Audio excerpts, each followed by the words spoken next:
বসে আছি বসে বসে বলবো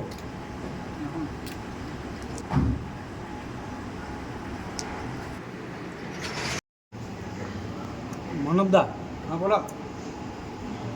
কাল সারা রাত ঘুমাইনি। ঘুমো না কেন, কী হলো? আমার সাদা মনে একটি প্রশ্ন আছে, উত্তর আমি নিতে পারছি না, শুধু মাথায় ঘুর পাচ্ছে। কী প্রশ্ন গো? আমরা গ্যারেজ যাই গাড়ি সার্ভিসিং করে, হ্যাঁ, কী পড়ে থাকি? গাড়ির তেল মোবিল পুরোনো জিনিস।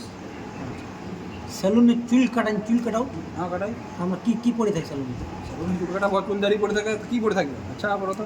কালকে যখন ব্যাংক গেলাম, হ্যাঁ, ব্যাংকে এত টাকার লেনদেন হয়, তো একটাও টাকা পড়ে নাই, শুধু কাগজ কুটি পড়ে।